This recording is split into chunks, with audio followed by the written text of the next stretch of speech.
I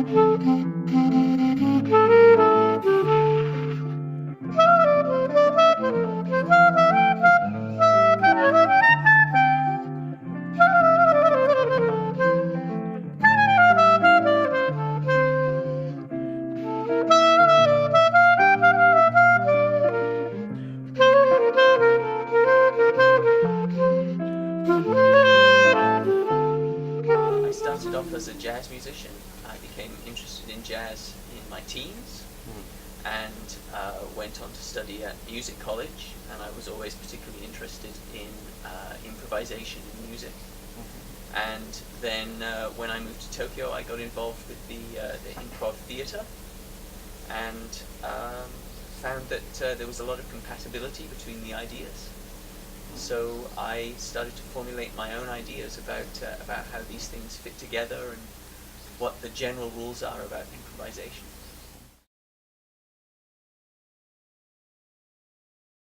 Some people think of it as being quick on your feet, but that's not quite fair, because you can be quick on your feet while being clever, while not improvising, by doing something that you've done before.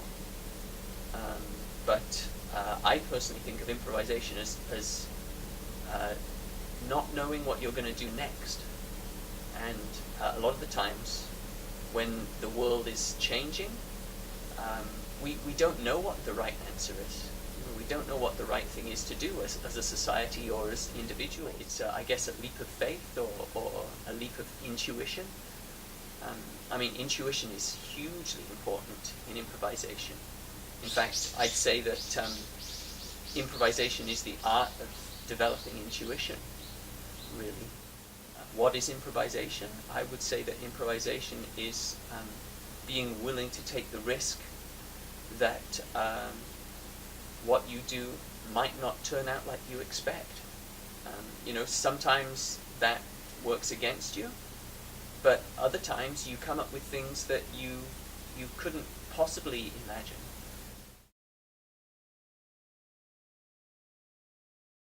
Well, improv is definitely a kind of comedy, and a lot of the best, or at least my favorite comedy, is improvised or has an improvised element to it. But it's a little bit like saying that all music is pop music. There's a lot of very serious improv going on out there, very deep subjects, and it's also used in certain branches of psychology, and it's an important part of meditation, like in Zen practice. So yes, it's comedy, and even in serious improv you find comedy.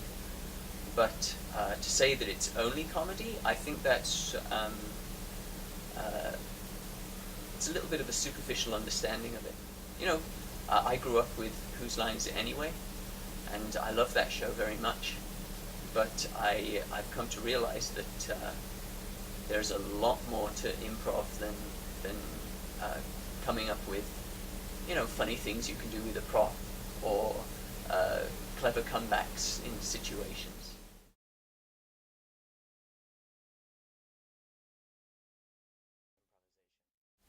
Well, I think that really improvisation is for everybody and anybody. We all actually improvise all the time in our lives without really even thinking of it as that.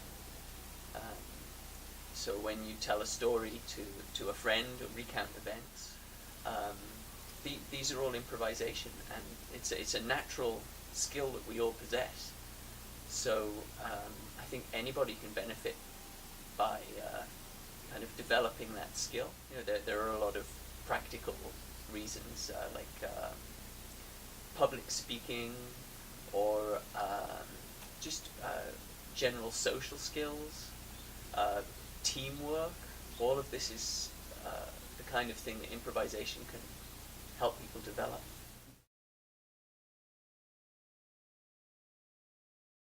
I think it's important for people to have good social skills to be happy, and improv is very, very helpful for developing social skills. It had a huge effect on my life when I started studying improv theatre. And I also think that it allows us a kind of a deeper kind of understanding of ourselves. So when you are kind of making yourself come up with these new situations, like in improv theatre, or creating music spontaneously, or making a speech sound like it's more spontaneous, you get to know yourself better. I think that's something that we all need. A lot of people are stuck in the patterns that they learned through education, and improvisation is a great way to just become more open-minded. It's also very good for physical relaxation. There are a lot of techniques that we use that allow us to be more present in our bodies, that allow us to be more present with people, and I guess more importantly, just present generally, so that whatever you're doing it to the best of your ability, or the best that you're able to at that time. Really, it's the most important life skill. Like, as much as maths and the sciences are pushed in modern education, it really doesn't compare to the ability to handle spontaneity. I mean, the nature of the world is to always be changing, and if we can't change with it, then how do we hope to be happy, really?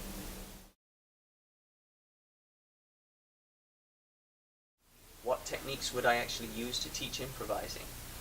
The model that my approach to creativity is based on comes from a jazz musician by the name of Steve Lacy, and he experimented with freely improvised music, but he also discovered that only improvising all the time also becomes a trap. It becomes a habit.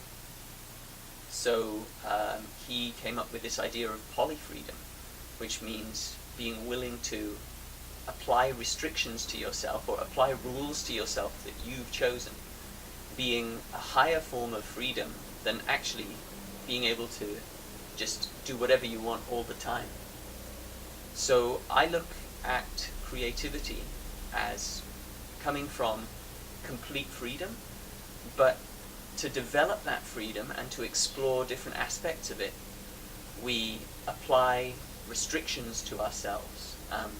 We choose games to play, we choose situations to put ourselves in that allow us to experience improvisation and creativity in different areas, in areas that we didn't necessarily expect to find it. So we get to learn about ourselves through essentially playing games. Games are rules plus freedom. So, for example, if it's a corporate situation, and you have people that are used to very high pressure situations, usually the habit that they're stuck in is to need to be high status. Like high status, status in general, is something that we work with a lot in improv theatre.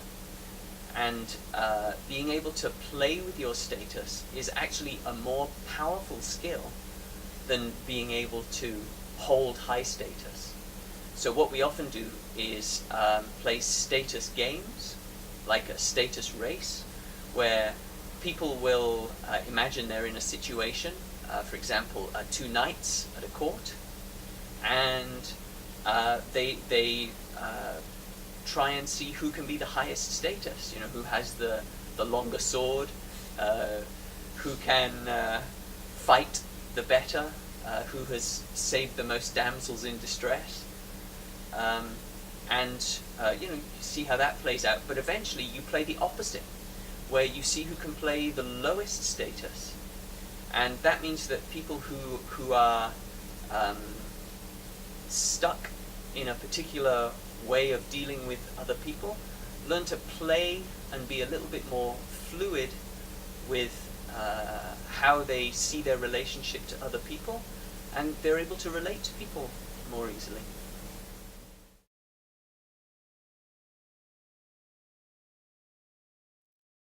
I feel that I'm in something of a special position, coming from a jazz background where I learned to improvise in music, and actually struggled to improvise in music quite a lot. And then to discover improv theatre, and to discover that improv is really, it's kind of like a universal language in the arts. Every art has its own form of improvisation. I feel that I have a perspective on this which enables me to kind of draw from a lot of different sources. So